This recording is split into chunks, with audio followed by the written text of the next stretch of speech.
चिड़िया का घर। एक घने जंगल के बीचों बीच एक बड़ी सी चिड़िया रहती थी, जिसका नाम पीहू था।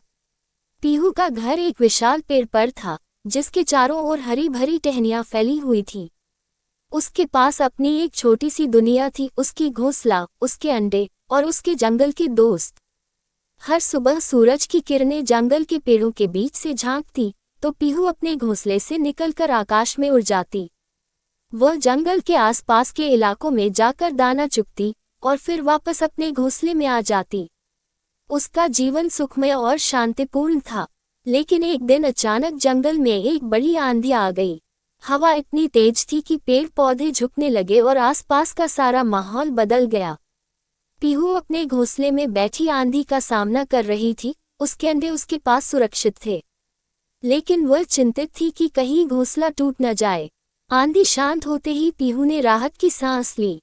लेकिन जब उसने बाहर झांका तो देखा कि उसके घोंसले की कई टहनियां टूट चुकी थीं। अब उसके अंडों को खतरा था और घोंसला कमजोर हो गया था।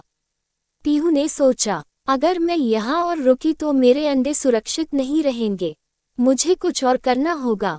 वह अपनी बुद्धि का इस्तेमाल करते हुए उड़कर जंगल के दूसरे कोने में गई, जहाँ कई बड़े और मजबूत पेड़ थे। वहां उसे एक पुराना पेड़ मिला, जिसकी शाखाएं और जड़ें बहुत मजबूत थीं।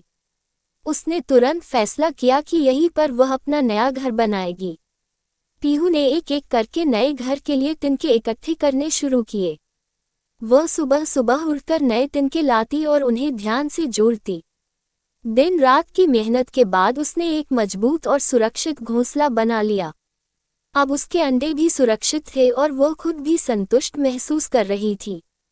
कुछ ही दिनों में उसके अंडों से प्यारे छोटे छोटे बच्चे निकले। पीहू की मेहनत और बुद्धिमानी से उसका नया घर अब सुरक्षित और खुशहाल हो गया था। वह हर दिन अपने बच्चों को उड़ने और दाना चुगने की कला सिखाती और उन्हें ये भी बताती कि कैसे उन्होंने एक मुश्किल वक्त का सामना किया था। पीहू की कहानी जंगल के सभी जानवरों के लिए एक प्रेरणा बन गई। उसने सिखाया कि चाहे हालात कितने भी कठिन क्यों न हो, अगर हम साहस और धैर्य से काम लें, तो हम अपने घर और परिवार की सुरक्षा कर सकते हैं।